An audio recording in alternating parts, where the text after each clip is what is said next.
Warning, this podcast has stories of real-life events and true crime that happens every day. These stories may contain adult language and graphic or disturbing details not suitable for everyone.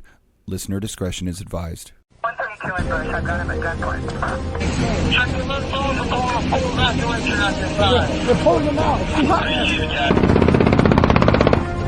10-1-1, advise ready for gameplay. God! Welcome to another episode of War Stories. I'm Chuck, and unfortunately, Tom can't be here today, but we have a great guest, Marlon Marrache, the IA guy from the IA Guy podcast. How are you doing, Marlon? Good, brother. Hey, man, just happy to be here, and thanks for the invite, man. I appreciate it. Hey, no, thank you for coming on. Now, you have over 25 years in law enforcement. I want to say at LAPD, 12 years in internal affairs. You run the Savage Training Group, and you also run the IA Guy podcast. Is that accurate? It's retirement. Retirement life is great, man. You get to do all the things that you didn't do when you worked hard. You know, I don't know about your experience, but I can certainly tell you that I spent, since 2002 until I retired, 20 years of my life working massive amount of overtime, 6-7 days a week, just to make ends meet. I was one of those, bro. I was one of those cops that depended on supplemental income, and it didn't serve its purpose. I certainly didn't buy a mansion and have boats and take all the vacations. So, but you know what? Now I get to travel. I get to teach something I'm very passionate about. I get to talk about a topic that's so taboo. No one wants to talk about disciplinary matters. Right. And yeah, when I made sergeant in 2000, when I promoted in sergeant to sergeant in January of 2007, I 15 years as a sergeant when I retired. The majority of those years were spent in discipline. The advantage that a big agency like the Los Angeles Police Department has is that I can work internal affairs, which I did, and we can talk a little bit about, my role in IA. But we also have a unit, a whole section that's called Officer Representation Section. And what the functions of ORS are no any different than these other agencies when they have their POA presidents and union reps. People who, officers go to your union reps and say, hey, man, I got a vent. I got to tell you about this. This is what's going on, all these issues. Well, in ORS, our main duty was to respond to all critical incidents. That was our primary duty. And so basically the attorney represents the pretty much the shooting officer, because all the critical incidents normally are OISs.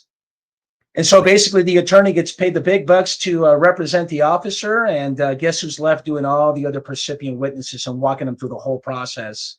That would be us reps. And of course, our secondary duty was all the skellies, the hearings, the admin appeals, the DIAs. Hey, the department did me wrong. Hey, Sarge, you got to look at this IA and tell me if it's a good one or not. And I loved defending cops so much that I did 2 tours in ORS, and I ended up at Transit before I retired. And you know what? I get to grab all that experience and not only teach it with these post-certified courses that we have, but also talk about it in a social media platform like YouTube. So, right, yeah, because it definitely gets I know internal affairs definitely gets a bad rap for sure. And it's kind of like when you go in the military, and you're like, I want to be in military police, and they're like, no, you don't. No, you don't. Everyone's going to hate you. And I mean, I consider it being something similar to that. But here's the thing: if your heart's in the right place and you're doing the right thing, yes, people are going to notice that, and and officers need that. No matter how much we don't like IA or we don't like them, it's not that we don't like them. It's just we don't like them looking into our stuff, getting up on our business, and no one likes to feel like they're powerless. And if anyone has ever been, questioned under LIBOR or anything like that, or under any type of, not necessarily disciplinary action, but just, in an investigation, it doesn't feel good, and no one likes it. And I think that's, the biggest thing is just that, stay away from me. I don't want to deal with you guys because I know what comes with it. That's the type of thing. Yeah, but it's No, keep What going. I was going to say is that one of my guests has label it as the necessary evil. You know, you got to have it, and you hate to go through it, but then you got to ask yourself, you know, who do we leave it up to? To police, the police, right? Yeah, And absolutely. I would say, and I would venture to say that it has to be us. I do know there's, I mean, we all know there's civilian oversight. We can have that conversation later on about, Mhm. you know, the feelings about civilian oversight. But yeah, I mean, you know, there's got to be checks and balances, and who better than to have a sergeant or a detective, right, Mhm. to investigate, you know, a minor misconduct, even all the way up to serious misconduct. But Right. yeah, and it doesn't feel good at all. I can tell you that the good old saying in the podcast amongst the 120, I think I've had about 125 guests thus far, Wow. and said, "Hey, Marlon, you know, Congratulations. the punishment is not the penalty. The punishment's always going to be the process because Yeah. I was kept in the dark. I was left in the island all alone, and the thing about this whole process is that we preach transparency and we preach that we're the thin blue line, Mhm. that we're one big family. But when you get that IA, guess what? You know, so I always tend to say that hypocrisy runs very deep and high in our Mhm. profession. Yeah, sometimes it almost feels like, we eat our own sometimes, and it sucks, and it's sad. It is. We do it to Yeah. ourselves all the time. We are Mhm. our worst enemies. I mean, look at all the incidents that you see on YouTube, right? Yeah. When officers, anywhere in the United States, right? You get Mhm. this OIS, and for whatever reason, you know you want to critique it and just be a, what do they call that? Keyboard warrior, Yeah. keyboard expert, right? And Mhm. say, "Oh my God, you know, I can't believe that this person did this, and that." I mean, come on, man. Put yourself in someone else's shoes and don't pass judgment. And it's all of us that do it Mhm. more than the actual community member. Yeah, absolutely, and I said that's where a lot of the stress and I mean, before we get into any more, I'm gonna say this one last thing, and we're gonna go back a Yeah, little bit on how you yeah. became a cop, but, um, you know, I always just say the same thing to people when they're like, What's so stressful? What's stressed about being a cop?" I was like, "Honestly, it's not the, getting shot at or fighting for your life or, you know, having your life in jeopardy or peril or whatever. That's not the stressful part. Maybe when it comes later, when you're like, oh, thinking back to all that stuff. But when it's going on, it's actually the calming. It's just really calming, at least for me. And then I know a lot of other dudes. We felt more comfortable in stressful situations than we did, you know, and like at home and things like that, dealing with kids and small, like I said, that wasn't the hard part. What the stress came from was from the inside. When, whether it be a complaint or something coming down from inside, or, you know, maybe your uniform didn't look right or something, anything Oh that yeah. could happen, it was always something coming from inside. We didn't care about the chirping outside. We have thick skin. I mean, if you got upset at every time some suspect or someone chirped at you outside, I mean, you would never make a career, you would never make it a whole year, let alone a week, because 100%. people are gonna chip at you constantly. But, so I always said it like, "Man, sometimes I feel like we just eat our own, and it sucks," I'm like, "We gotta have more of each other's back and, stop trying to climb over one another just to get ahead." And, we've had a few chiefs of police on, and a lot of them all say the same thing. Once you get to the top, it's like you have no friends up there, 'cause even though we're all brothers and we're all in a brotherhood, It's you're the lonely. top dog. Yeah, everyone wants your job. It's not that they don't like you as a person. They just want that job. So they'll do what they have to try to get there. And, I feel like a lot of people have that mentality, especially when they start climbing and things. I don't know. That's a whole nother topic. I'm not going to get into it, but I think that's where the stress came from, like always the Yeah. inside stuff. And a lot of it, you know, oh, you're in IA, or, oh, this is going to IA. You're like, oh God, like, cause you don't know what's coming. You know what I mean? I think that's a lot of the stress too. So did I cut out? No, no, no. We're good. Oh, okay. So I think Yeah. that's a lot of the That's the stress, way. and I freaking I've been in a few IAs. Um, Good. That it means is you what got it to come is. on the show and we'll talk about them. I was also involved in the OIS and things like that, and a few things. And I never had an issue. I've heard of crazy stories and things like that, and we could talk offline about that, but because I will never bring that stuff up. But it's just I think a lot of people get a or a lot of not a lot of people, but a lot of IAs get a bad rap. People who are in IA, and a long family friend of mine was in IA and was a great detective there. So I have no problems, qualms, or quarrels with IA, and I'm glad to talk to someone from IA because I've never really got the chance to really pick Yeah. someone's brain from IA. So that's Good, awesome. good. That's what we're here for. It's Yeah. the conversations that are long overdue, or Mhm. way overdue, I should say. And Sure. you know what? I am a true believer that we can always learn something. Always, always. 100 Even if you percent. I take see some that all the time. accountability.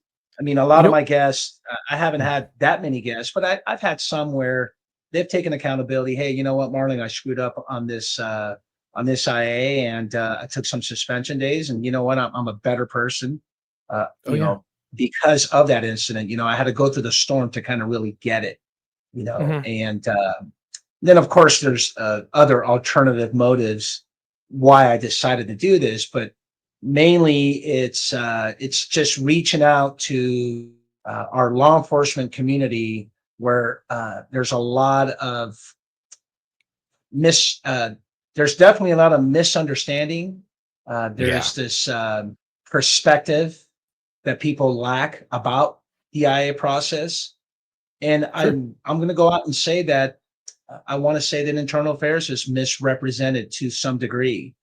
And Oh, I so don't doubt it. all those all that is super important, and Mhm. we try to demystify uh, the functions of internal affairs, and even to the point where why would someone even want to work internal affairs, right?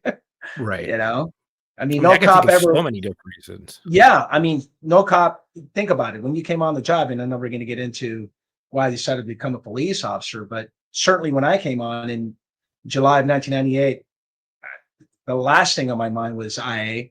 But then Right. again, I always wonder, what was my impression of internal affairs back then to what it is today. And and like Right. we talked earlier, I think we do it to ourselves because we've been told, right, by our training Mhm. officers, our FTOs, that hey, they're evil people, or they're the dark side. Don't talk to those suits. They're just out to get you. So that's just a culture of decades Yeah. that gives that impression that, what, that's just a function that you don't want to deal with, and if you do get an IA, you're in big trouble. Yeah. But And it doesn't help that every time I've met IA, it's always been to read me my rights. yeah, exactly, You're exactly. just The like, reader, that's yeah, another good point too. You're always read your rights, and you're thinking, well, what the hell, man? We're yeah, All we're talking about is just me not wearing my CPAR. I didn't have my name tag on, for crying out loud.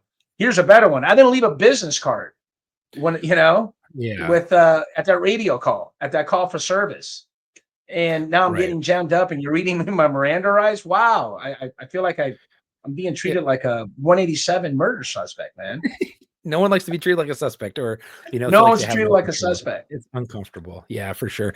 But and there was one thing that you said that I really want to touch on real quick. Yeah. Is that Mhm. you said um, there's just not a lot of there's not a lot of information. People felt like to get left on an island and things like that.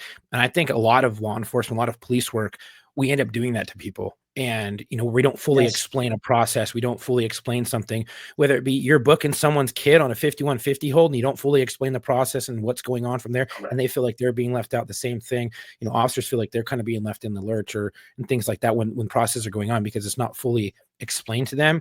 And I think that it's all around. I think that's Yeah. a good thing that you But brought up, because it yeah, but you opens up know what, Chuck? We're always preaching transparency, 100%. and that's a buzzword that we use, and we are very good being transparent with the public. I say Mhm. we're pretty decent, Yeah, but we are certainly not very transparent amongst ourselves. To your point, yeah. we just don't communicate well, and we leave people in the island, especially of a process by which you are not familiar with whatsoever. Oh, And 100%. so, yeah, and so you're out there and left in the dark, and you wish that someone kind of explained to you all this stuff. And again, that goes to I really honestly believe that we are to be held accountable, not just command staff, or internal affairs. That's just all of us in general. Right. We're all in this together. You know what? Let's all take some accountability for not knowing what this IA process is, what what the process Exactly. is about. So Yeah. Exactly. And you're just trying to get the information out there and changing people's minds. But when all they hear is everything coming from, like you said, their TOs and other partners and stuff who have been through it, especially when you're a boot and you're brand new, and you're like, what? It's like, no, yeah, I don't, keep me yeah. away. You know And what I all you mean? want to do is exactly. You're a boot, and you're like, oh, dude, I just want to pass probation. And Yeah. here's the kicker, bro. If you and I are in the academy, and let's just say IA did come in and tell you, hey, you know what, this is who we are, this is what we do.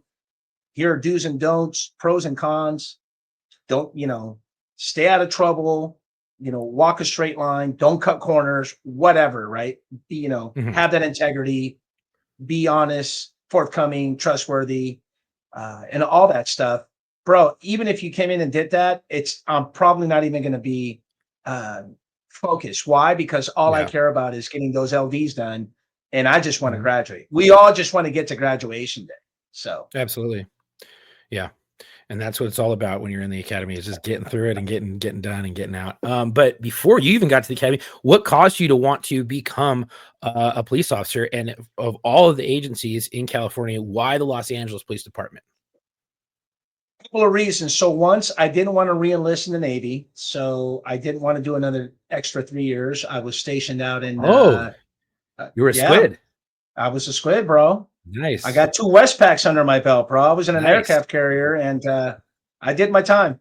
I was ship or Yeah. life, and I Yeah. I didn't hate the want to ship. re-enlist and extend my. I didn't want to extend my contract. I My bet. best friend was my biggest influence. He was already in the academy.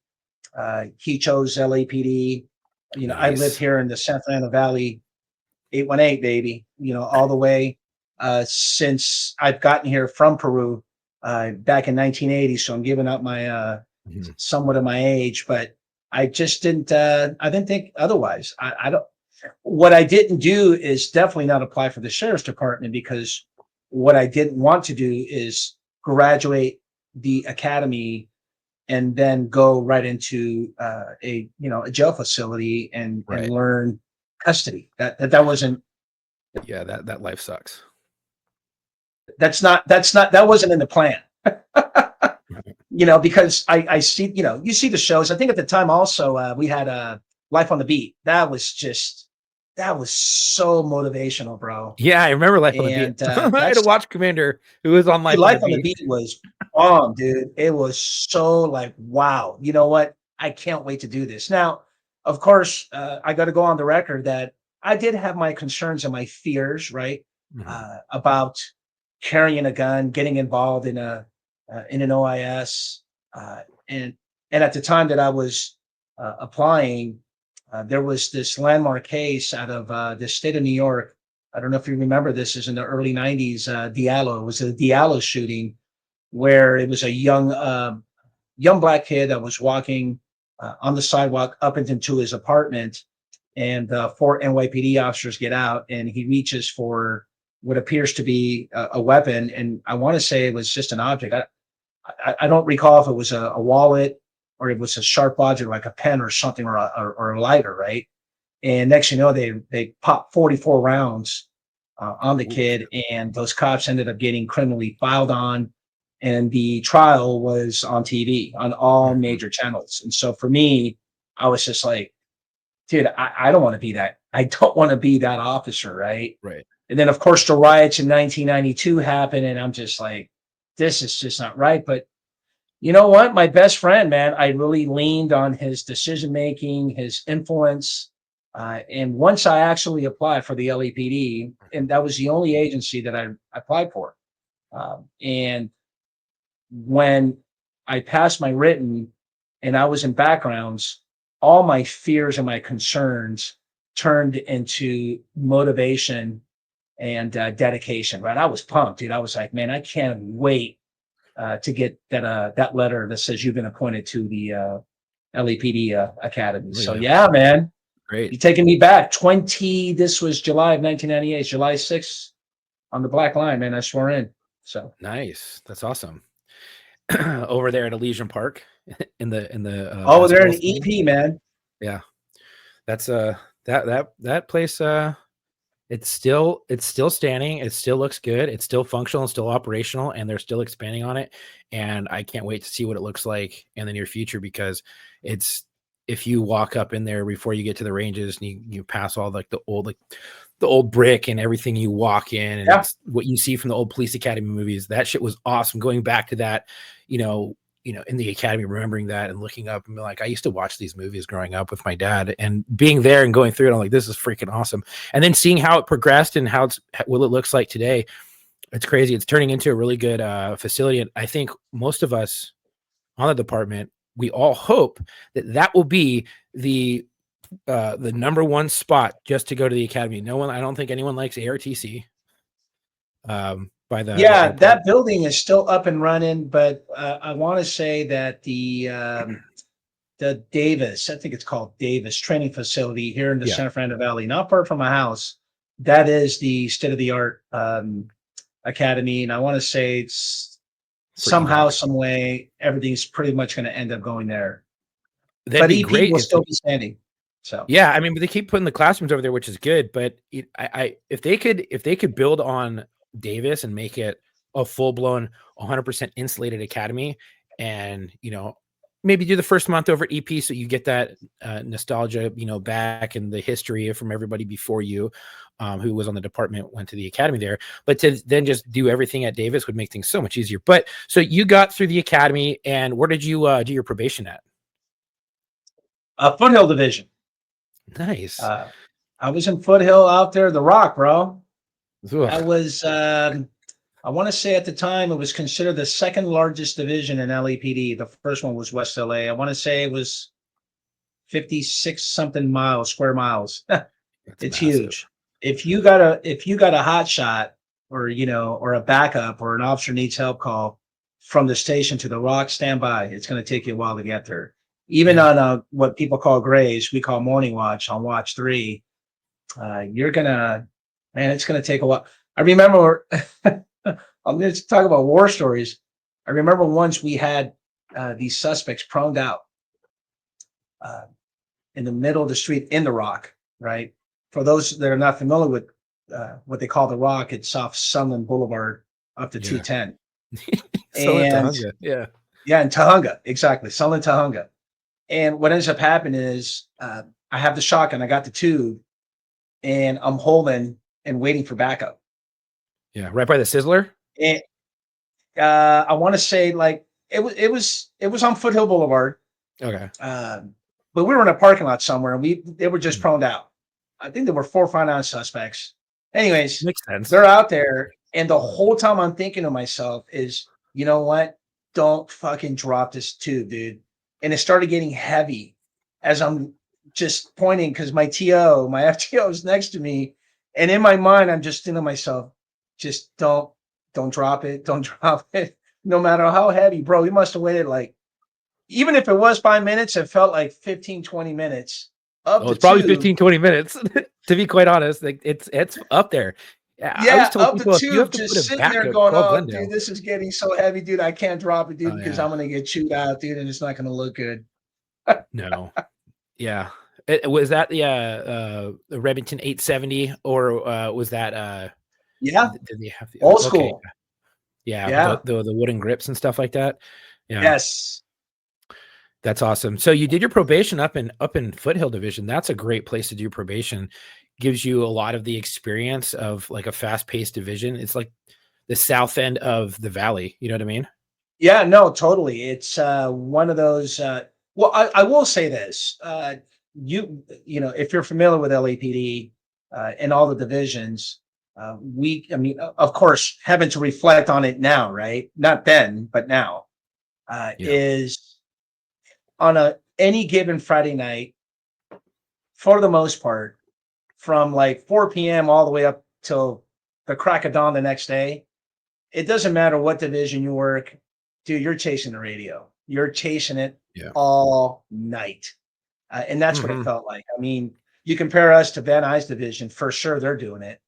About the only division that I can't really vouch for chasing the radio all night would be maybe like West LA. where, there really isn't that much, what I would say Obs work. activity where people actually call Or- 911. Right. There's more obs work to be done. That's where. What? Yeah. I mean, Yeah. and as you know, in West Los Angeles, there's a lot of, upscale, residential areas. So I got wheeled and transferred to West LA. So a lot of the residentials, it's not busy enough to keep calling 911 unless it's like Right. a real like home invasion robbery. You know what I'm saying? Right. So Which there's a every lot of other doing. division in pretty much in the Los Angeles Police Department, you're going to chase the radio all night, brother. Thursday, Yeah. Friday, Saturday night for sure. So Yeah, yeah, party man, the calls. volume, and I can tell you that there has been nights where it's just nonstop from one call to the other, and you're just by the time you're done the next day, you're like, okay, let me just go and get some sleep, and you know what? Let's run it back. So Mhm. yeah, man. Yeah, that's crazy. So you wheeled to West LA. Kind of give your wrap on what all the divisions did you do?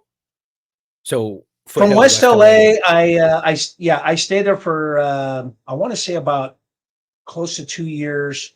Then I got selected to go work this specialized with a specialized undercover unit downtown as a chase car. So we were a uniform car, and we were to do all the takedowns and follow for these Nice. UC detectives in downtown from detectives division. That was bitchin' job. I ended up being getting back to leaving that, and I ended up in Van Nuys for a while. Then I did Devonshire Patrol for a while, and right after that is when after that I went inside. I finished my degree, my undergrad, and I applied for the sergeant exam with about, I want to say, how many years did I have on? Is that 04, 05? About 05. So that would have been like with 8 years. I applied for the exam, and lo and behold, I pass it. I go to this oral interview, and I scored pretty decent. Mhm. When I say decent, meaning that I was like at the lowest part of the poll of being promoted. I want to say in my list of promotions, there must have been 400, about 400 plus, maybe even 410, 420. I know it was Yeah. like north. It must have been north of, yeah, I want to say it was north of 400 for sure. Yeah, it's a lot of people But trying to the come up. list, the list was held and frozen for a whole year because there was this internal lawsuit going on Mhm. for unfairness. Um, you know, uh, what is it? Unfair labor practice or whatever. And Right. so once they certify the list, it was in '05 is when they certify the list. I made it to the tour's end. The list is good for 2 years. So in January of 2007, uh, my name was called, man, and I ended up promoting the sergeant. In January of 2007, I end up at Pacific Division, good old Venice, dude. Did a couple Oh, of nice. years there. I get transferred to Jail Division, didn't like it. Ooh. And then from there on is when I started gaining a lot of expertise. I did a community project in the Operations South Bureau. And then ultimately, I ended up at Officer Rep Section. And at that time, I decided to go to law school. And all I wanted to do was to be, a police attorney. That was my goal. My goal, Hmm. and discipline was just something that just stuck to me, man. I don't know why, man. I just like to deal with people's dirty laundry and all the rumors and how people sometimes are done wrong by the department. Sometimes you do wrong and you want to talk Right. shit about the department. The department's out to get me, Mhm. whatever the case may be. And that's where I gained my experience, and I ended up in internal affairs, back to RS. Mhm. I did a tour as a PIO, as a sergeant, and Okay. ultimately I ended up at Transit. If you've heard of the NTA contract, where all the Yeah. buses and trains, we took the contract over the sheriffs in 2017. I got to Transit Services Division (NTA) in 2019, where we were allowed to work a lot of overtime as a sergeant, and I did. I worked massive amount of overtime. and it was time to say goodbye around July of 22. So 24 years. I graduated law school. I had to take the bar, and came close a couple of times. And so the idea was to go back and get hired by the union, by the league, and become a panel attorney. Didn't That'd quite be work awesome. out that way.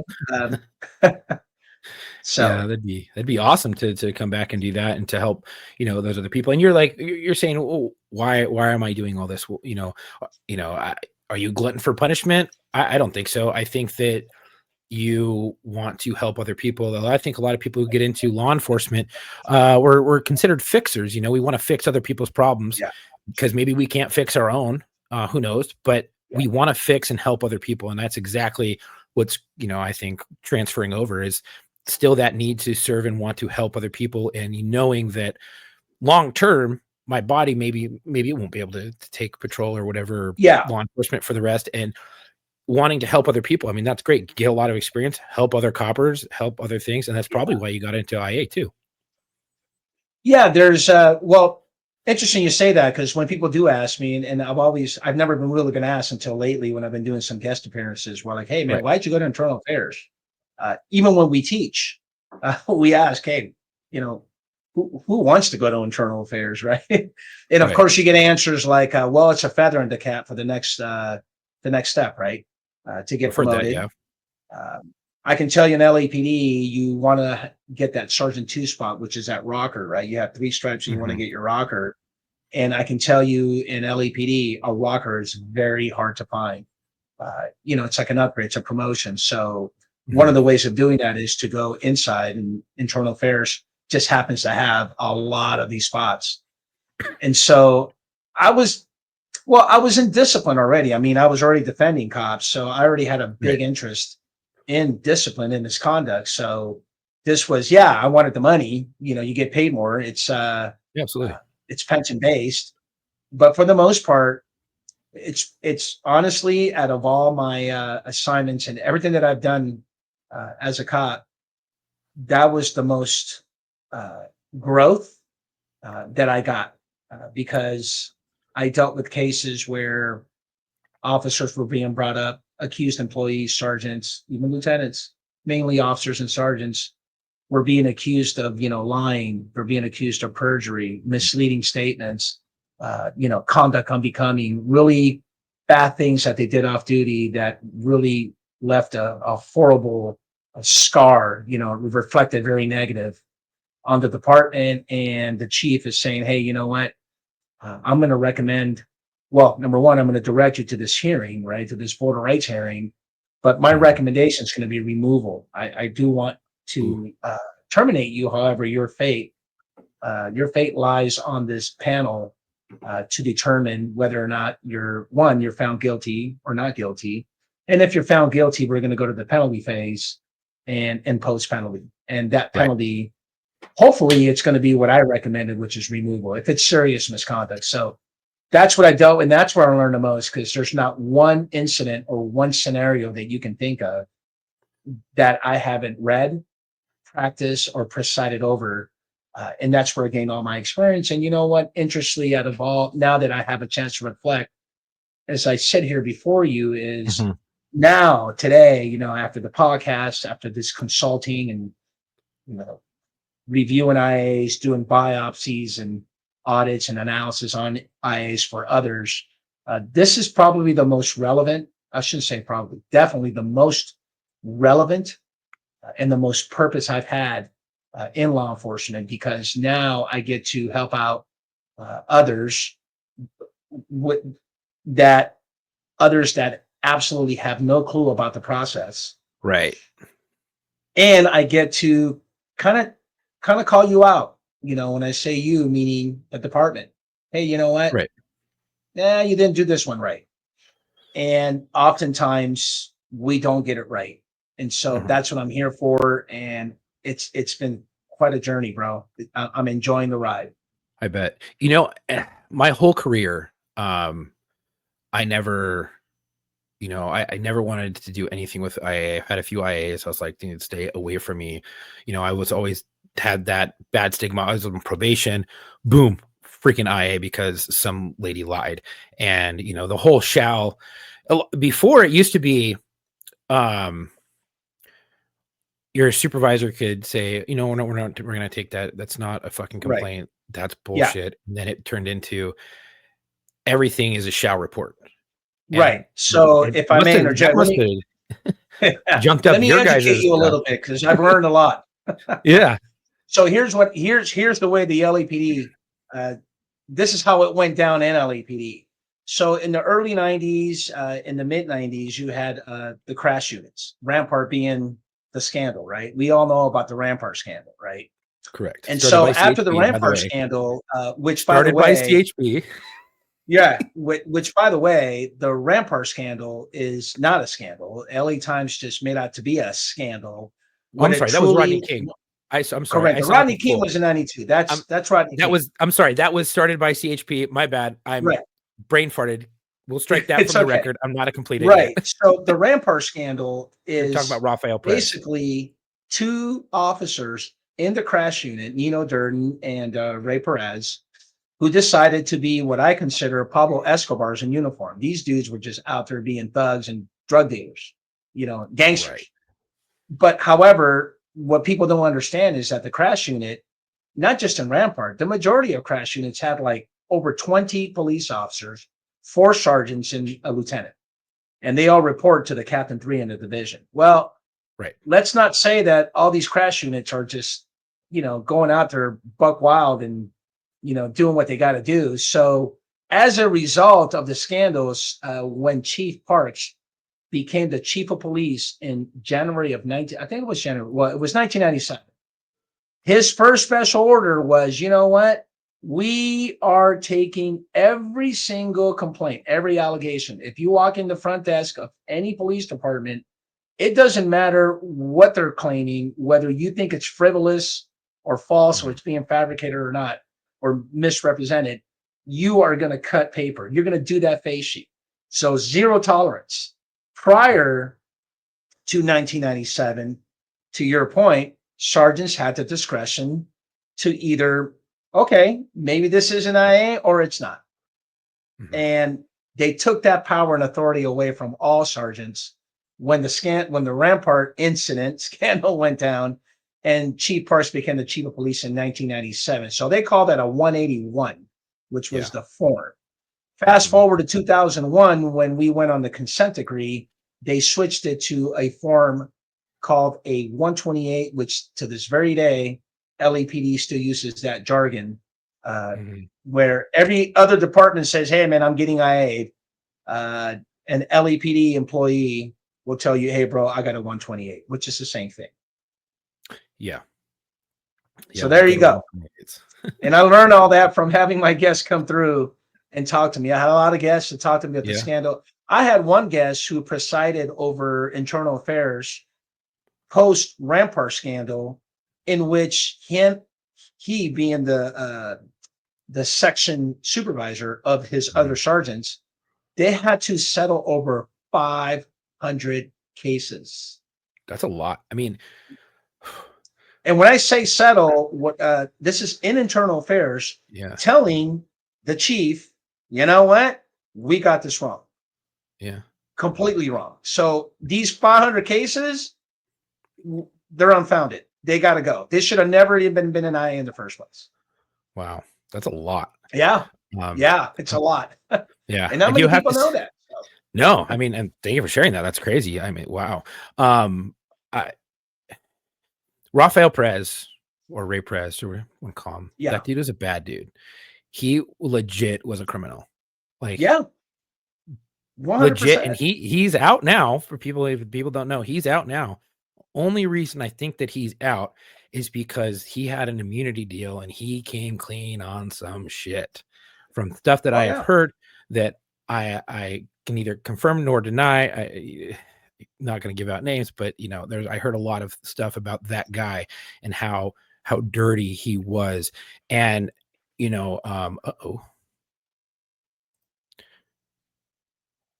There we go. And then, how he what like yeah, he was just a straight thug, like you were saying. It's just he gave LAPD a really bad black eye, you know. Oh yeah, I- it's a major stain. yeah. Interesting. You look at it this way, Chuck. Back in the early '90s and the mid '90s, uh, there we can even go with Chief Gates. Chief Gates used to have Mhm. this theme, if you will, called Operation Hammer. Right. What that Yeah. means is that we're going to go fight crime before crime even occurs. Right. The original Let's predictive go. policing. Exactly. Yeah. We're rolling 4 deep, dude, and we're going to go out there and just take care of business before what take care of business now, ask questions later, right? Yeah. And so we can all agree that police work back in those days, in that era, are completely different than what they are now. That's a Yeah. given. So just picture and imagine uh, in Rampart, Mhm. okay, a father of four who is a day laborer who just got done working all day in painting, moving, whatever, gets, I don't know, $50, $80 out of the whole day of working. And he's walking over to the local liquor store to buy milk and eggs for the family. And as he's Mhm. walking back to his house or his apartment, uh, all the gangsters just fucking jam him up, violate him and take all his shit. Right. You know what? There's a certain way to handle police. There's a sen- there was a certain I shouldn't say to handle. There's a certain way of handling those types of situations, those incidents, Mhm. and that was police work. Right. And so I bring that up to say that not just Rampart, all these crash units, they're citywide. There's a crash unit in every division. And so when you're out there doing this type of police work, doing God's work, saving people, right? Doing the Mhm. right thing. Granted, it's different now, but Very. due to the actions of two officers, right? Ray Perez and Nino Durden, it ruined everything. So the ones that really got affected the most, that were probably the most angry and pissed off, is probably the crash officers because they had to pretty much stop and do what that's it, man. We can't Yeah. do what we think it's right, Right. if that makes any sense. Yeah. I mean, and they did away with Crash, and they kind of I would say rekindled it, renamed it Metro Okay. Charlie Platoon 114. And they would do like their spew units that would go Yeah. citywide, like wherever they're having high volume of crime or activity. Like, hey, let's come out to West Valley and let's do crime suppression south of the Boulevard and in this neighborhood. One for gang activity in this location, and the other for, at this time to this time for Right. home invasions and burglary crime suppression. And then they would move on to West Bureau, where they would Yeah. go work Olympic or Wilshire or something like that, and then they would go down South Bureau and then do all those other crime suppression things when they would have. And I was like, oh, this is great. It's targeted Yeah. patrol for certain crimes that are exploding in that area, and that's a really good thing to have and to be able to bring that back. And um I would have loved to have worked Crash. I think that would have been an awesome unit to work because of all like the movies and stuff and all Yeah, that you and that I good missed. stuff. Yeah, we missed it, bro. I wish I would have. If I would have came on at 21 years old, that would have been 1990, and Yeah, I would have had a blast, man. yeah, it would have been so good. I mean, I still had people talking to me about Crash when I was on and stuff like that, and I was like, "What are you talking about? This has been gone for forever." Youngster, dude, what are you doing? You're silly. Anyways, but going back to the whole IA thing, I when I Yes. was on, I never I was like, fucking IA, stay away from me, whatever. And then I retired, um, and I started looking up jobs, and I was like, you know what would be really good is to investigate people, and a job popped up at a privatized prison to work internal affairs, and I was like, I want to do that because I want to make sure that crime doesn't get involved in certain things, and you know, people get punished for what they need to be punished for. And I never thought I would have that type of, you know, thought, because I still have this need to serve. I still want to serve. I still want to help people and things like that. And I think that, Yeah. You you know, want to be relevant. there are people, right? And there are people out there that give organizations a bad name or a black eye. And I really want to get involved in, you know, the whole investigations and stuff like that. And, you know, whether that be aerospace or anything like that. But, you know, it's all investigating, you know, possible treason or things like that. And I think that's, you're protecting other people still, and Yeah. through investigations and doing the right thing. And I think it's important to have good people in IA. And your time in IA, you did some, what, 12 years, I think is what it said. Right. No, 12 years of And discipline. altogether in discipline. Oh, okay. So I did ORS about a plus good that. 5 years there. Okay. Yeah. If you Well, were to combine, you know, repping and defending cops and prosecuting cops, you know, interesting. I was told I wasn't. Hey, Marlon, don't think of this as a prosecutorial role. You know what? I call bullshit. I was prosecuting cops. I mean, let's keep it real. right. Because if You know, you have that whole, there was a scandal that happened, I think in the Hollywood division, where they had coppers who were coming back to previously 459 homes and taking yes, shit. You know what I mean? yes, It'd be, and if you're in working in IA, you're looking to find those guys, catch them in the act, yes. and then do their investigation for prosecution. So it is technically a form of what a prosecutor, what that word you just Oh said. no, it's prosecutorial for sure. There you go. That's a tongue twister. Yeah, you got to spell it out next time, bro. Dude, you got to write that shit in crayon. I'm a Marine. Come on. So, I mean, but that, what was the craziest, I guess, caper you ever had in IA, Yes, or I maybe knew that ORS? that was coming. This is my official war story. I know that was coming. Oh gosh, out of the 30 border rights hearing that I've done, five of them involved a false statement allegation, and those five were found guilty. Mhm. And during the penalty phase, they got terminated. Right. What I will say is that the craziest one, the one that just stands out the most. Well, when you lie, it doesn't really stand out the most. It's it's what you did to get you to this stage, right? Right. In other words, you got to work. You got to work your ass off to kind of get there. Mhm. You know, and mostly than anything, it's off-duty behavior. I will always say that. I will always say that what you Yeah. do off duty is way more scrutinized than what you do on duty. 100%. That's been my experience, and I hope that people really resonate with that message to your audience. Is that if you're a cop and you're listening to this, look, what you do on duty, whether you cut corners or not, or you violate policy, or you neglected to do something, you know what? Just fall on the sword, man. There's no one. Look, any adjudicator as it goes through the levels of review is going to say, "Oh God, I can't believe. Oh my God, you didn't have your seatbelt on, or you didn't have your name tag on, and I'm just going to fire you for that." No, that's not the way it works, or that's not the way it should work. Uh, but when you're doing something off duty, is when the scope, you know, gets very, very narrow, right? Yeah. Super, super narrow. And that's when you're going to provide a lot of scrutiny, a lot of examination, and a lot of thought process, right? So one that I can think of right off the bat was you have an officer who decided to go to a wedding, and he's wearing like business casual, you know, Dockers, loafers, business shirts with a sport coat, and decides to get hammered. He's drinking away, Okay.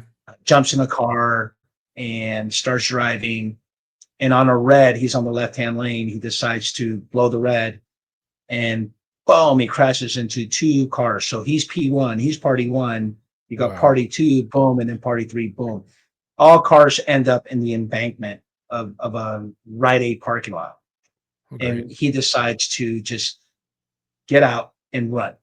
He runs through the parking lot and runs home. So while he's at home, he's flushing water in his face, and he's all red and flushy and just like all Right. startled about what happened.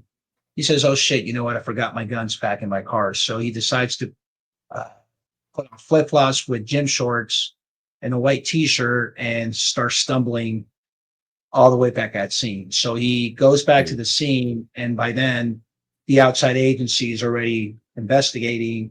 And I'm taking you way back. I'm taking you back Right. to 2010, 2011.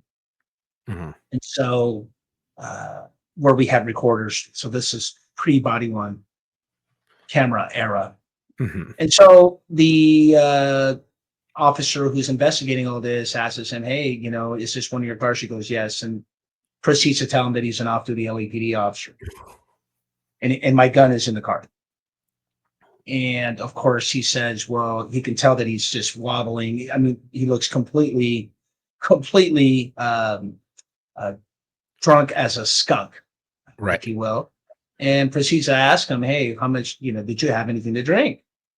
And his response, quote unquote, was 2 shots of vodka, 3 ounces at home. Okay. And you can tell you can tell the officer's just like, "I'm calling bullshit. I don't believe you." So he asks him again.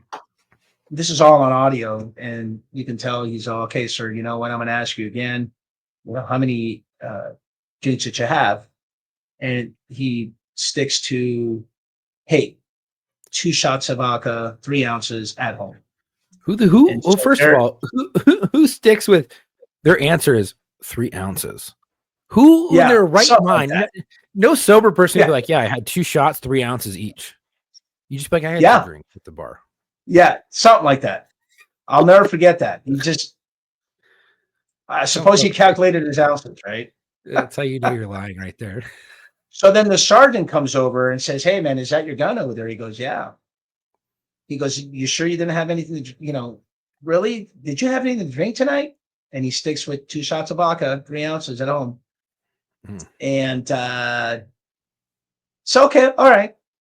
And so they arrest him and for DUI, right? Of course, Not only yes. the DUI, but it was what is it, 23-152B, because there's injuries involved. They had to hospitalize the other two drivers, Well, not and the other, only is it yeah, it's a dude, it was felony hit bad. and run. It was a felony hit and run, exactly. With And alcohol so involved.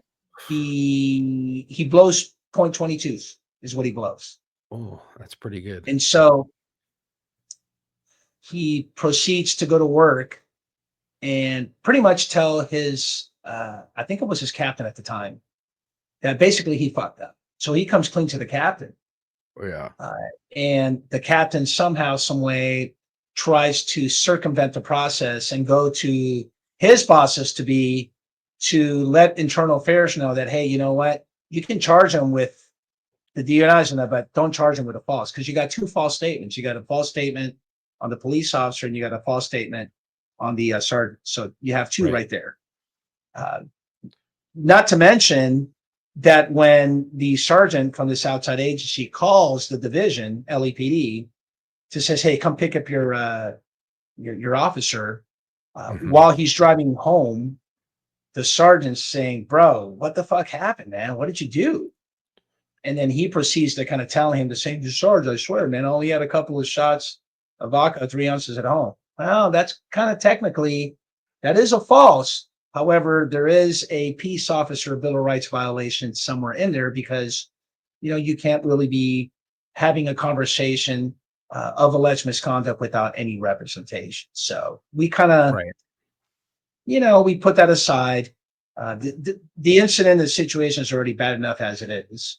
And so we Right. presented this to the hearing, and he comes in and testifies, and he sticks to this testimony, and he ends up getting terminated. What's interesting about, he gets fired, you know, and so I bring that up. I Yeah. bring all that up to say that if you, and you and I can agree that, and I'm taking you back almost 15, you know, this is 13 years ago. Yeah. Today, there still is alcohol related issues, especially as it deals with DUIs. And Mhm. today we have, you know, Uber, we have, you know, we have the ways to be responsible and get home safely, right, in a safe manner. Yeah. But what I found interesting about all this is believe it or not, that captain actually testified in the board, and he told the board members that there's this culture by which FTOs tell you, just like they told me back in the days, that if you are drinking and driving, that you should tell IA or whoever's investigating you that you drank at home as opposed to drinking and driving. I'm thinking, well, that's a shitty ass culture to be having if that's what we're telling our officers, right? Remember we talked about in the beginning, we do it to ourselves. That's Yeah, one example right there. And this 100%. captain's an old school captain, and this is what he testified to. I was just like, wow, man, really? Yeah. So he actually testified to that. He testified to that and said, you know what? He came to me and he told me about that. And you know what? I remember back in my days, my FTOs used to tell me, hey, if you get into drunk driving and you end up at home, just tell them that you had a couple of drinks at home and you'll be okay. Oh my God. What, dude? No, you shouldn't be. No, you shouldn't be doing that. You should be telling Right. your police officers, your troops, whoever, Right. your young firefighters. If you're giving a safety brief, you need to tell them, hey, you want to arrive alive, you need to give one of us a call. If you get too fucked up, you call someone. You call a battle buddy. You call someone who's sober. You get them to come Yeah. pick you up. If you need Now money, you have call one Uber of and us. Lyft. So you have We'll really order not you an much Uber. excuses, right? No, yeah. Yeah. And there's a whole issue with Uber now, like saying, well, we want to not, and Lyft and all the other ride shares where they're saying, well, we want to not allow people who are intoxicated into our cars because of vomiting issues. I'm like, that's the whole reason why you exist. You exist to get drunk people to and from the bar. That's the only reason why you exist. They want to go from the sporting event to this bar to go home to make sure that they're safe. And they don't want to vomit in their own car. So they're going to obviously call a ride share. And if they do vomit, you're going to charge them $500. But at the same time, they don't get a DUI and they don't kill someone. But I mean, there's that whole issue going on right now. But I don't think that that's in effect at all.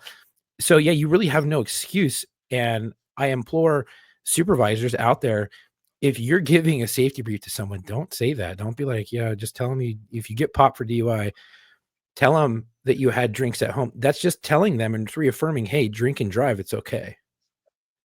And that shouldn't be what you're reinforcing. Of course, you can't tell a war story without having lessons learned. And I think I already mentioned it, but you definitely want to get some lessons learned and some growth out of this. And the message is that, look, just be forthcoming, honest, truthful, and forthright, right? If you do that, don't worry about the outcome. Don't ever think about the outcome like, oh my God, am I going to lose my job? Well, you know what?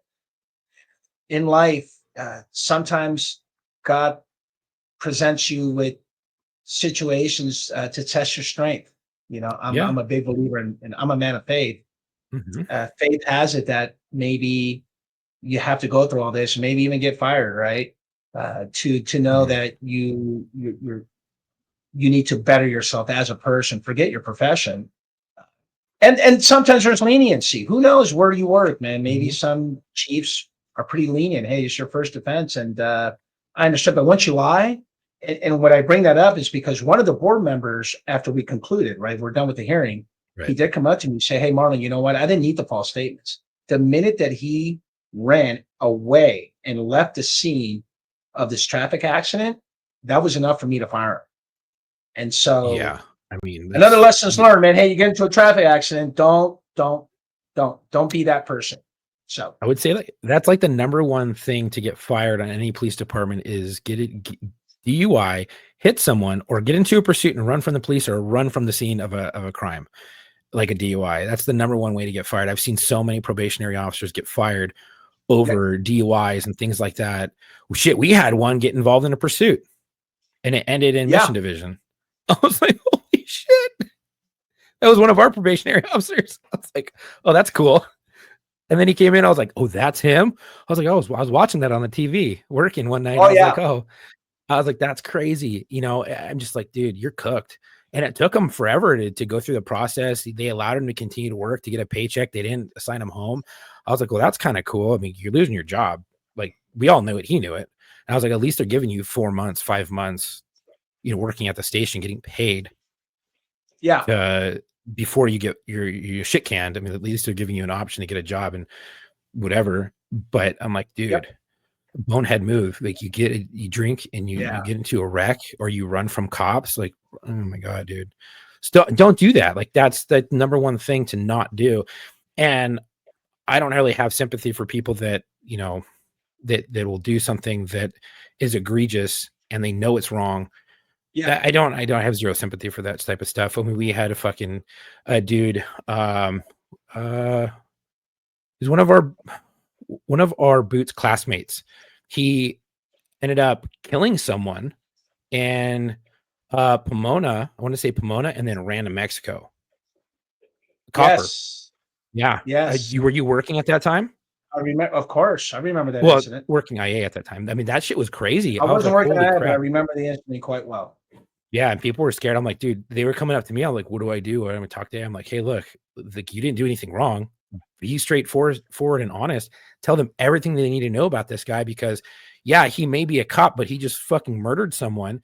If you know where he is, if you have had any contact with him from that day, you're not going to get in trouble. Just be straight up and honest. And I think that's something I took from a copper back in the day. His name was Sam Shepard, and he told me he's like the number one thing that will keep your job is don't ever fucking lie. He's like, if you get popped for something, you did something wrong, just tell the truth. You'll probably get days on the beach, rather than getting fired unless it's like major misconduct. But if you fuck Yeah. up, just tell the truth. And you'll get in trouble. You'll probably lose some money and you won't be able to promote for the next 5 years, but at least you'll have a job. I was like, oh yeah, it's smart. So I just kept passing that down on to other people. I'm like, man, because I knew when I was coming up, it was so taboo. Like it was so scary when you were going in for an IA. Oh yeah. That's nerve wracking. Yes, it is. Especially when we talked about earlier about getting Mirandized. Really, I'm getting Mirandized for a seatbelt violation. Got it. Yeah. I mean, those came down a Doesn't feel lot good at too. all. No, after like as soon as cameras came out, it seemed like for a hot minute, people were getting, 128 after 128 after 128 for not wearing their seatbelt or taking their seatbelt off too early or, Yeah. Yeah. whatever, or not activating their camera. I was like, oh my gosh, this is getting crazy. I hope they've calmed down a little bit, but I mean, that was getting a little bit too much Yeah. for me. We just got done teaching. I teach internal affairs 3-day course with a Savage training group, and we just came back from Imperial County in El Centro, and we were Mhm. having this discussion where a couple of IA investigators are in the course, and they're saying, "Oh yeah, we Mirandize everybody." And then we ask, me and my Mhm. partner who instructs with me, he's a active lieutenant up in San Francisco PD, and we ask, okay, but I'm challenging. Why do you do that? Do we have to do that to every single IA, right? So if we know Right. that misconduct is neglect of duty, violation of policy and procedure, criminal offense, I get that part, right? Or QBO, unbecoming conduct, right? Conduct unbecoming an officer. Right. Why are we uh, Mirandizing people for just some minor policy violation? And of course, you know Mhm. what the answer is? Well, because we've always done things that way, you Right. know, That's and that's the golden answer right and there. then of course we talk about consistency. You want to be consistent. Well, you know what? Mhm. Maybe you might want to change the way you actually conduct business in this function, right? Because you certainly don't want a little, imagine you being a 2-year officer today Right. and Yeah. you're working, you're doing God's work, you're doing great. And all of a sudden you get an IA and you've heard all the rumors about IA. IA is this Right. evil entity. Oh my God. And the minute you get in there, you start doing the leading. Hi, today's date is, so and so. The time is 3:44 p.m. We're here to interview Officer so and so, and Right. you're being you're an accused employee, and the allegations are not wearing a seatbelt while driving on duty, and now I'm going to Mirandize you. Yeah. What? Right? Wait a minute. Yeah. Don't we officers don't we Mirandize when we arrest serious, felony Yeah. suspects for that matter. So you know what I'm saying? Yeah. So my point is that that's just this thing, right? This culture about, hey, we've Mhm. always done it that way. It's Right. time to change that. Right. We also Mirandize every juvenile that comes in if we're going to be talking to them. Every time they come in the Yep. station, they have to have a phone call. Yep. So I mean, I was just told with juveniles, they don't even do that. They don't even do that anymore. what? Yeah. What? With What do they do? juveniles, you are not allowed to even ask or Mirandize them right away. It's interesting you bring that up. I just had this conversation Crazy. Because I swear they with, changed that to protect the they kids, changed that. They changed that now where but maybe it made them too you scared are to like not, clam up. you have to release them. You have to release them. And even if it's a bad felony, you've got to pray that the juvenile hall actually takes them. You can actually Well, drive all the way up there and they'll yeah, say, nah, non-violent, you know what? No, we're not taking them. And non-violent. Yeah, my understanding is you have to make sure you call their parents, but you cannot ask them. You can't even Mirandize.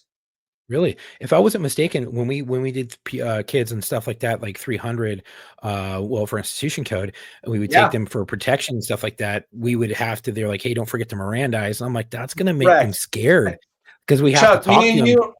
me I'm and you are like, from the same school, bro. How long ago was that? I guess a while. I mean, if this is all, that's crazy. That's nuts. Yeah, dude. It's times have changed, brother. That's Times have crazy. changed. Wow, that's nuts. Now I do have to ask. I mean, you mentioned Savage Training Group, which is something Yes. that you run. But before we get into that, I really want to ask a question. I'd be remiss if I didn't ask someone who worked IA.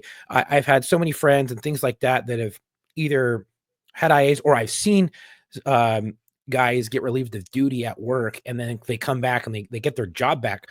My question is that are some of those maybe some of the stuff that comes in, they're like, hey, this guy maybe is being accused of major misconduct, and then they just relieve him of duty right then and there. Why do they do that? Why don't just put them like ice them on, make them work in the station, maybe no public contact till they can figure still what's going on, so that he's not relieved of duty sitting at home, or her relieved of duty sitting at home, spinning the wheels, being isolated, not knowing what's going on, kind of being, feeling like ostracized. Is Yeah. it Wouldn't it be better to keep them, I guess, at work, and so you can keep an eye and whatever on them? They're getting a paycheck. They're still feeling like they're contributing, because I feel Right. like, you know, jumping. I guess to say for myself, because I'm inexperienced and ignorant on the topic, it'd be like jumping the gun. Like, oh, we're just going to relieve them of duty to CYA. Um, is there any of that stuff happening, or is there a Yes. certain policy Yes. for like So, people on yeah. the outside? The the the short answer is that's just the way we've done things all the time, right? That's just the way we do things. That's just That's the culture answer, right? yeah. Okay. However, yeah, no, interesting you say that. I got a phone call today from an officer from up north, Northern California, where Mhm. he's been home for 18 months and he has to make a decision by the end of this month whether he takes a deal or he gets terminated, which is kind of Ooh, little unusual. We can get into he asked for my advice and is going to hire me, which is part of the consulting that I right. do to pretty much tear apart that IA. And sometimes I'll get the IA and I'll tell you, hey, I mean, this is a good one. All stones were turned as opposed to Right. no stone goes unturned. That's the motto. You always want to be the best invader. You always Mhm. want to be the best investigator that you can be and turn Right. every single stone.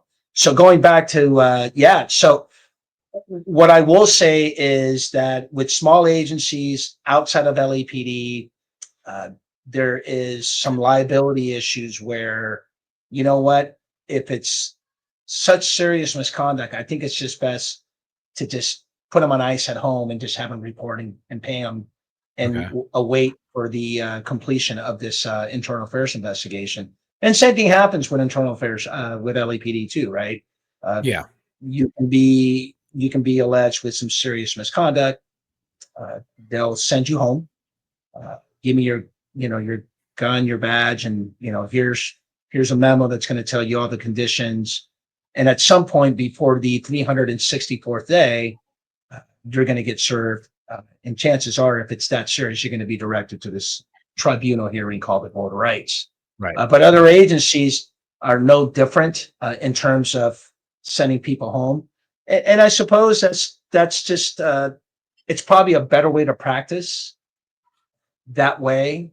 And like you said, ostracize you and isolate you because we've always done things that way. Uh, I don't know. I don't know. That's a very good question, Chuck. If you and I are Department of 25, do I keep you at, I don't know, answering phones while you're awaiting serious allegations of misconduct, like a false statement, dishonesty, perjury? I don't know. I don't know. Right. I'm probably thinking I'm going to send you home. Why? Well, Right. if you're still here answering phones, not only are you going to be a nervous wreck and all stressed out, but you might, maybe, I don't know, you might just pick up another IA, who knows? Right. So they Or probably do you'll that. influence someone, because you and I can Right. agree that, look, when we come from a big agency like LAPD, it's a big machine. Yeah. Uh, Someone from Southeast right now that has a 128, an internal affairs investigation, uh, right now, if his classmate works here in Devonshire, they'll never know about it. Right. Big difference. Where if you work in a small agency of 25, 30, even 50, I'll even go Mhm. 100. If you're in an agency of 100, well, let's take it even further, 200. Guess what? When you get an IA, everybody knows. Yeah. Everyone. And so you want to dispel all the rumors. Best way to do that is send you home. But if I'm going to send you home, or you're going to be assigned to home and be relieved from duty, it's got to be pretty serious. Yeah, and that's stuff. But then you see like the guys, and then they go through everything, and then they get adjudicated, and it is what it is, and they're like, oh, and I guess you're getting reinstated, everything, and you got your job Yeah. back, and they're like, whatever. And I've seen some cases where you're like, yeah, you were kind of fucking guilty, but at the same time, you were a material witness, and so you got your Yep. job back. And then the other times I've seen, you were accused of something that on paper at face value sounded really bad, but then when everything came out and the investigation went Yeah. full scope, you're like, oh, that was completely blown out of proportion. Yeah, that sounded really bad, but Yeah. at the same time, and from the original things that we saw, yeah, that didn't look good. It looked like things were stacking up against you, and then all of a sudden everything turned and went the opposite direction, and you were Yeah. found to be innocent and was not in the scope of your duty or whatever, and then you got your job back. I've seen stuff like that, and I'm like, man. So you think it's more of like a, hey, let's for your safety, our safety, we're going to keep you at home so that you maybe don't have a breakdown here, and you show your ass here and getting more in trouble, and maybe possibly get yourself another IA. Let's just keep you at Correct. home, put you on ice, keep you there, type of thing. More of like a protective measure type of deal. Yeah, I think it's just probably the best remedy to this pending uh, process. Mhm. It's just that way. Yeah. I'm all for that. What I'm not for is, now, with that being said, where I think we go wrong is when you come back and you've been exonerated.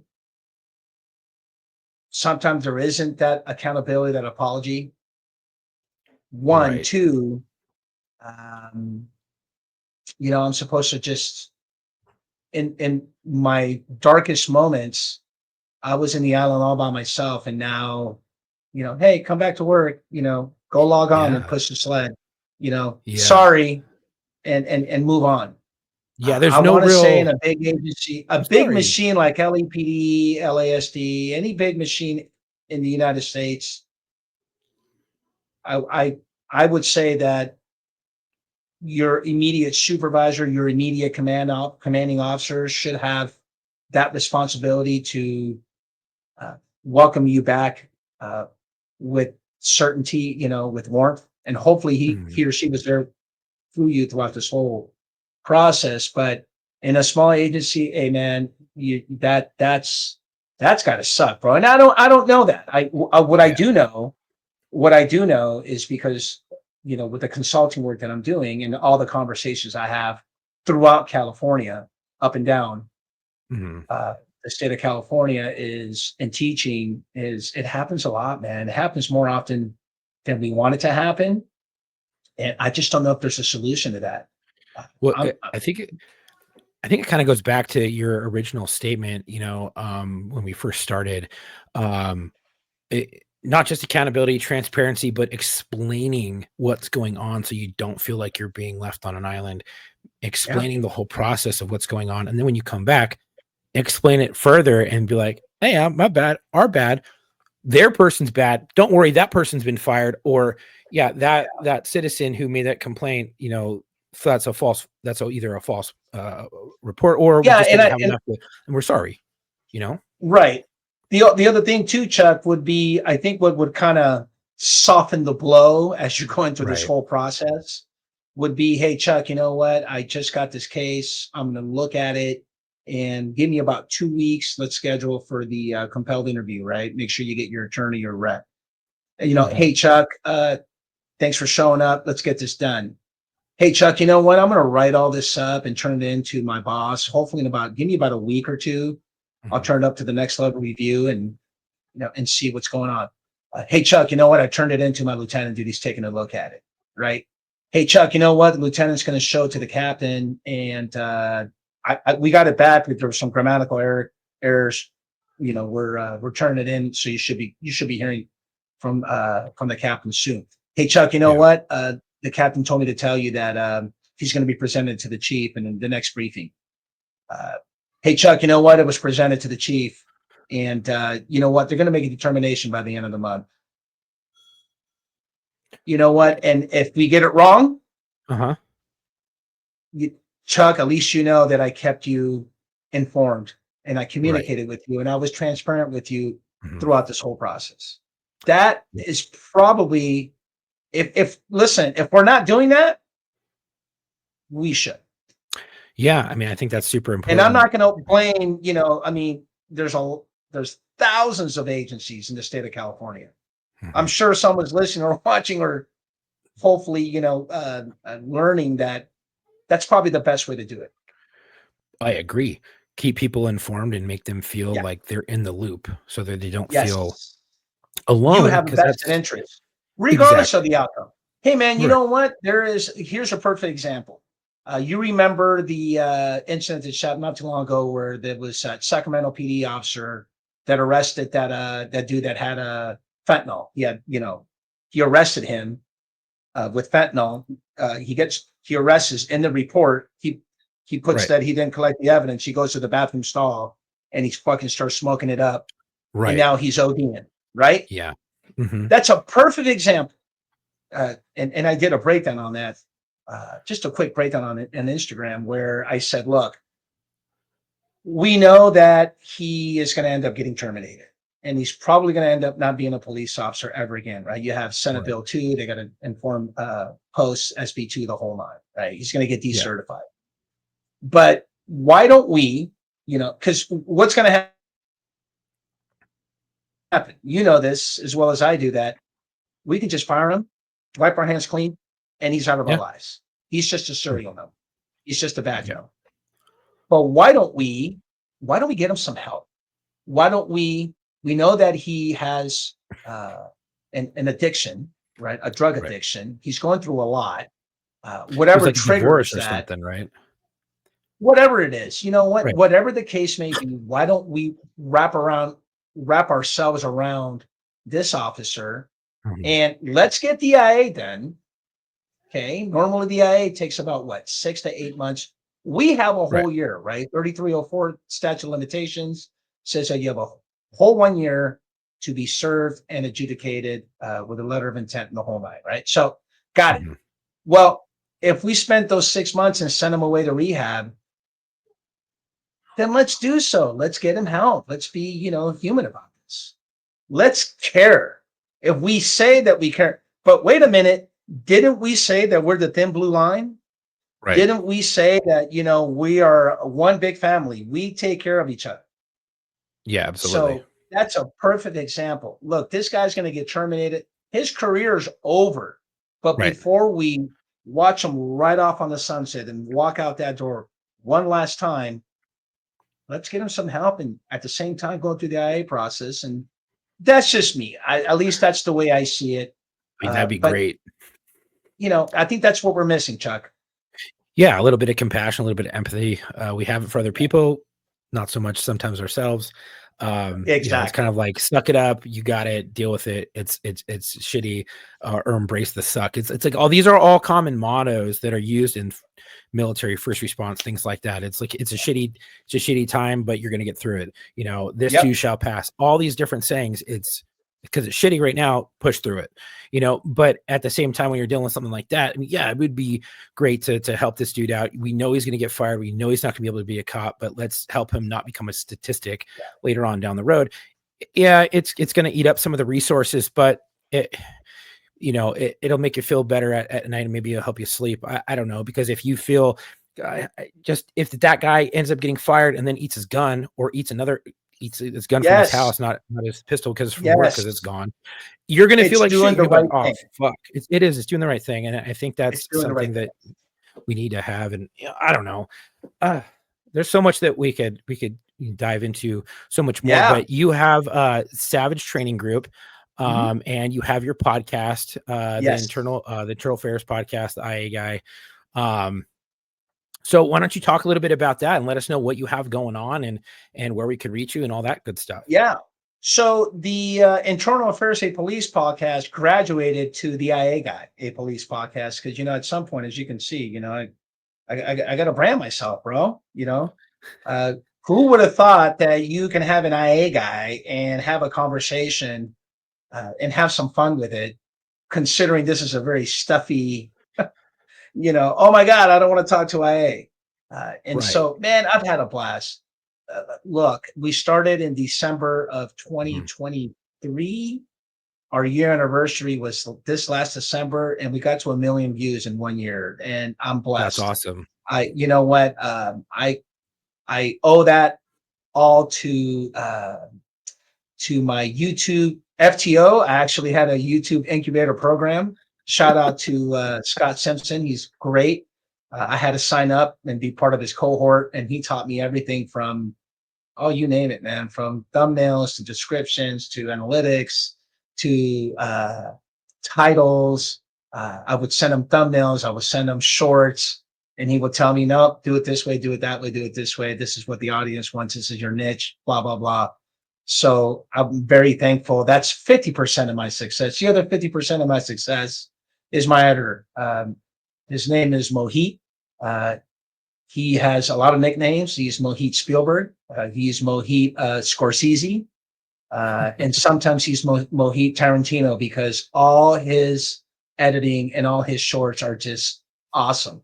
I get That's awesome. nothing but props because everything that you see on YouTube and on Instagram is his work and it's his product. So those two has afforded me all this success. And last but not least, it's the LAPD, man. You know what? I would say that I had this vision when we started teaching for Savage Training Group, Yeah. having all these conversations, no any different than the conversations that we are having. And I thought to myself, you know what? I got to put this on a social platform. And it's worked out, man. You know what? Lucky me, LEPD is a big organization. We have a huge family. It is a Mhm. brand. So when I come knocking, people want to hear from me. Yeah. Not I so mean, much from my, but they want to hear. yeah. And it's been great, man. I've reached people. The most satisfaction and the most gratification, if you will, that I've Mhm. gotten out of this whole journey in podcasting has been people calling me from all over the United States saying, you know what, I feel like I'm not alone. I get a lot of Yeah, that's the people who best. reach out to me who say, you know what, I really thought that I was alone, but after hearing these stories, I'm thankful. So keep up the good work. And that's it, brother. Whether I hit the Yeah. threshold, hey man, it'd be nice if one day one of my shorts or one of the episodes gets to 1 million views. Granted, that'll be great. But that's not what I'm in it for. I'm in it to uh, have some purpose. I'm relevant. I feel way more relevant now than I 100%. did probably in any of my assignments when I was an active law enforcement officer. So I'm really thankful for that. Now, out of all that has also grown into a couple of things. One, the Blue Consulting Inc. that we talked about. So I did a reel where we offer these consultation services, and what we do is we take your internal affairs, in other words, send us your internal affairs, complete an investigation, and I'm going to go through it with a fine tooth comb and pretty much tell you two things. One, this is a really good IA, well pleaded, well written, all stones were turned. Or I'm going to tell you that this IA has way too many holes, way more holes than Swiss cheese.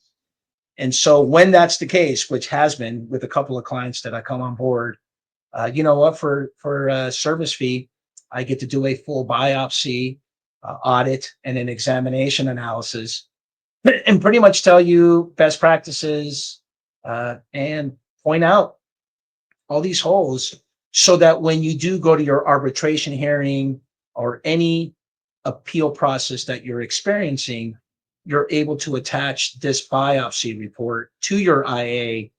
And if you want me to come testify in your hearing, I'm the declarant. I'll be more than glad to tell you the results of this biopsy, of this audit. So that's been a great service. Also, is lately there has been a lot of interest in doing representation, right? So if you are someone who, for whatever reason, and I get it, man, attorneys are super busy, they're overwhelmed with cases. Sometimes they'll call you on the day of, or maybe a couple of days, hey, let's get ready for your IA interview. Whatever side of the aisle, if you want to call us to represent you, to defend you, or whether you department want to call us to do your IA, we offer that service too. So, last but not least, take a look at the. Forgot to tell you about the the BWC library. These two, the founders, the co-founders, are active police officer who decided to have a library of videos, a whole category, and it's super, super comprehensive. And in that website, you have a section for expert breakdowns. And so we partnered up, and we grabbed some incidents where we feel we can get some education without any scrutiny, without passing judgment, just kind of saying, you know what? And I get to explain to you the process, especially if you're involved in a critical incident, right? An OIS being the most popular, or I should say that happens quite often. And you are the shooting officer. Your case gets presented to the DA's office for criminal filings, and it gets rejected. Now it comes back to admin. I get to give you the lens and walk you through that whole process and think, okay, what happens now? Are we looking at IAs? Are we looking at allegations or any use of force? One of my favorites that I'm doing out also lately is the Karens, bro. We have a section called Karen in the Wild. These crazy Karens with traffic stops. I am so like obsessed with these. Where you see officers asking, for their ID at a traffic stop, and they're refusing, and things go sideways. And you know what? I want to show the public that the IA guy is not just being critical with with, hey, you know what? You screwed up, but hey, look, this is what happens on a traffic stop. I love the ones with city officials, elected officials. Hey, look at me. I'm the chief. I'm the DA, and you should give me a pass. No, because what's going to happen? I'm calling the chief as you're conducting the stop. How dare you give me a ticket? Love all those. So we do a lot of those as well. Those breakdowns. Why? Because at some point you're going to get an IA, and I'm here to tell you that you should have never cut the face sheet in the first place, because that officer was professional, calm, cool, and collective, and he shouldn't have to go through this whole process. So there's a lot that we do, but the BWC library is another source where you'll see me breaking down some instances where we can get some education. And Chuck, man, it's been a great ride, and these are projects that I've had in my mind, and I finally get to I get to do them. Yeah, bring them to fruition. I mean, that's pretty awesome. I mean, I haven't seen really too many people out there who are offering services who used to work internal affairs to help other people who have gone through internal affairs and Right. and they're trying to fight it or whatever, or like, hey, can you look at the case, and you're looking at it through an objective lens. I think that's really good. And I think it's a great service that you're offering. I think that's awesome. And I have never seen anybody out there doing it. So that's a really good thing. You see it when Yeah. stuff with recruitment. And we actually have a friend who worked LAPD for a really long time, recruitment background investigations, and he has his own podcast as well. And he kind of does that, offers that service, for backgrounds and things Yeah. like that. And now, You're like, talking about for Ken, people, our buddy Ken. yeah, Yeah, Ken Royval. That's my guy. yeah, he's awesome. He's been on the show like a few times, like 4 or 5 times. Love Ken. Ken, I He's love awesome. Ken. Ken loves me. Great relationship. Yeah, what's interesting is that, and look, no fault to the attorney. I'm not going to sit Right. here and say that your association. Believe me, I've heard it. I hear it a lot in classes. I have this POA president saying, "Yeah, you know what? This attorney, look, just because you got a license doesn't necessarily mean that you're competent or you're good. You know what? Right. Don't ever let your and that goes in any profession. Any profession. Don't ever let a license define your skill, your talent. And Yeah, let so me show for you my me, I've back been doing pocket. this.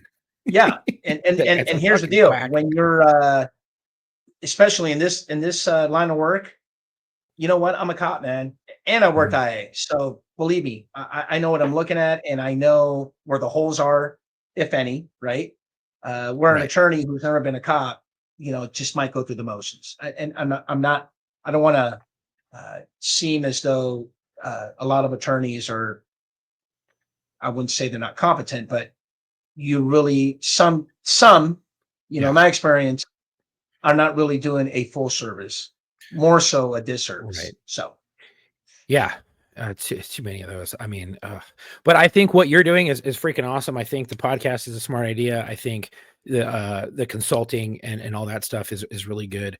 Uh, it just you don't see that very often, and to actually offer help to those who are going through it, I think yeah, speaks volumes. And we have people out there that, hey, if you're going through it or whatever, and you want maybe an objective lens to look at it, maybe you don't think your agency is being objective enough, reach out to bluelineconsultinginc.com and send them your stuff and see if your case is being done right, or if it's done, it was done right, or if there's holes, because that's a yeah, big thing to lose. If you feel like you're righteous and everything that you did was well within policy and you didn't lie about anything, and and you feel like you're getting the raw end of the stick or raw deal, reach out. I mean, I think it's great. People do it all the time with Ken and talk about backgrounds, and he's helped a oh lot yeah, of people, whether it be yeah, a yeah. bad background or a good background or Oh no, just going into 100%. background. Yeah. I Yeah. think it's Now awesome. imagine That's a you, and here's where I challenge a lot of these sergeants, man. Look, you can be in a small agency with like four sergeants, and one sergeant is like, okay, yeah, I'm going to do this IA. I'm challenging you right, because you might not have the experience, right, and the knowledge to know how to mhm, do one. Unless you come to my right. class, then you definitely know. But but if you didn't, and you turn it in, let me take a look at it. Yeah, I think that's great. I think it's a great service. And at the end of every Thank episode, you. yeah, I think it's freaking amazing. And at the end of every episode, we always give our guests a chance to dedicate an episode to a fallen brother or sister. Do you have one that you would like to dedicate this episode to? Ooh, gosh, that's a good one. Yes, Paul Jordan. Okay. Paul Jordan was an outstanding, and not just a man, not a good person. But he was a great officer. He was a senior lead officer, a P3+1 of the Los Angeles Police Department in Hollywood Division. I got to know Paul working Dodger Stadium off duty with him for a couple of years. In fact, what a lot of people don't know about Paul Jordan is that he went through this process early in his career, ended up at a Board of Rights, and he was exonerated. And he was just getting ready to retire at the end of the year. And unfortunately, he was involved in a fatal car accident a couple of months ago. And so my heart goes out to, my heart weighs heavy for not only his family, but everybody that knew Paul. So yeah, let's dedicate, man. Love you. And, we will, I'll see you one day on the other side. Yeah, well, rest easy, brother. We've got it from here. And also, Paul Jordan, I mean, to your family, just know that his legacy is not in vain, and that he is a brother and he is cared about. So, man, that's rough. I hate having to dedicate, episodes to fallen brothers and sisters. I wish we didn't have to dedicate any episode for anyone who's fallen because they didn't fall. You know what I mean? Oh, 100%. It's so sad. And there's too many that fall every There's too year. many. Way too You many. threw me off on that one. I think that's a great question. I never even thought about that as a host. But great question. And I appreciate you asking me that. Yeah, we love to dedicate episodes to fallen brothers and sisters, and unfortunately we've lost so many that it's like it's so hard to dedicate. I mean, I think I've dedicated one to Miriam Alvarado. She worked Metro. One to freaking, Lee, who worked Hollywood division, who was taking. Oh yeah, so I went to that others. funeral. It's just That was rough.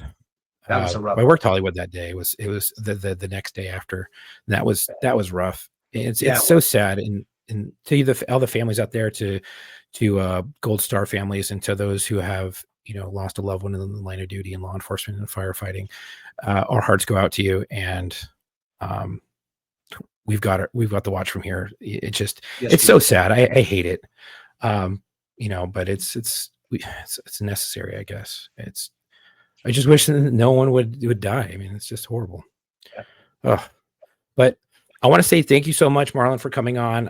Thank you for everybody for tuning in. If you like to enjoy, if you enjoyed today's episode, make sure to follow us on Instagram at war_stories_official and our Facebook at War Stories Podcast. If you already follow us and you're following us, we really appreciate it if you could share a post and help spread the word. You can also check us out in the link in our bio on both platforms to find all of our social media, our media links, and our website. Our podcast is available on all major streaming platforms, including YouTube. If you'd like to support us, head over to our website at www.warstoriesofficial.com. You can grab some gear. Do you have a story to tell? You know someone who does. We're always looking for law enforcement, veterans, correction officers, dispatchers, firefighters, medics, ER docs, and ER nurses. We know you guys have some crazy stories about IOs and all that stuff. We want to hear it. We want to feature you guys on the show. If you're interested, email us at booking.warstories@gmail.com or go to LinkedIn, linkedin.com/warstoriespodcast, and share your story. You can connect with our producer Dylan there. If you hit us up on our email, I will forward it over to Dylan and we can get you guys featured on the show. We would love to have you on. If you know someone who would be a great fit, please send them our way, and check us out on TikTok, www.tiktok.com/warstoriesLockerRoom. Thank you for all the support. Stay safe. And if you want to check out anything with the IA guy, please go over to YouTube, the IA guy on YouTube. Go over to his Instagram at IA Guy Podcast. And if you want to go and use him for consulting, if you have an IA, you want someone to look at it, you want them to do your IA, go to www.bluconsultinginc.com. That's BLUCONSULTINGINC.com. I could do it in phonetics, but I might have an aneurysm. I want to say thank you so much, brother, for coming on. I think it's great. I think everything that you're doing is awesome. Love your stories. I like to talk to people from IA. I think it's great. I've never had a chance to really pick someone's brain from IA, and I would love to continue to further pick your brain because I think it's important, and I think what you're doing is great. And keep spreading the word. Keep doing what you're doing. It's solid. I think everything you're doing with your podcast, freaking great. 1 million views in a year. That's outstanding. And I want to ask you one thing before we do close. Yes. Anything that you can give those who are coming on the job, any advice for coming on the job and longevity on the job? Oh, good one. That's what I asked. Good one. I asked that to all my guests. As a matter of we try to remember. Before I answer, you owe me a visit to the studio in Pasadena. So sure, absolutely. I definitely get to pick your brain. So I definitely would love to have you as a guest. I want to go on the record to say that. What advice do I have? Look, it's a great career, man. It's afforded me so much success. If you want to prepare to be a police officer today, right now, what I would say is, you know what? Like I always say in others where I've appeared is you're going to be challenged in 4 different factors. One of them is going to be physically, for sure, 100%. You're going to run, if you're not physically fit, go do your calisthenics, go to the gym. Hey man, go do CrossFit. If you're a young bud, do all that stuff. Yeah, Definitely. You're absolutely. going to be challenged physically. You're definitely going to be challenged emotionally. You know what? Keep your intelligence at a good level. Or Mhm. I should say, be intelligent about your emotions. EI is super, super huge. You're going to be challenged psychologically. You know what? There's going to be a lot thrown at you. And last but not least, mentally. 100%. You know, your mind is going to be spinning. One day you will be saving someone's life, while the other day you're trying to save your own life and your partner's life. And Mhm. maybe you might end up in a critical incident, and God forbid you get involved in an officer involved shooting. And that's not something that any of us uh, want to happen. And certainly for the ones that have gotten involved in an OIS, it's something that they have to live with that decision for the rest of their lives. So there Right. you have it, man. Get a hold of me if you need any advice, but just be ready for get ready for a great ride, man, for sure. Yeah. Absolutely. And I couldn't say it any better. I think, having that emotional intelligence and just being having that wherewithal with your mental stability down the road is very important, Yeah. because when you get involved, or if you do get involved in OAS or any critical incident, it's Yep. nerve-wracking, and it's never a fun process. But making sure that you have all that stuff in check, and that you're maintaining your mind just like you do your body to stay fit, is important. Yep. So that's amazing. Thank you so much for coming on. I think it's great. And if you want to get in contact with Marlon Marrache, please go to www.blueconsultinginc.com. That's BLUCONSULTINGINC.com. And you can ask all your questions. And until our next episode, come home with your shield or on it.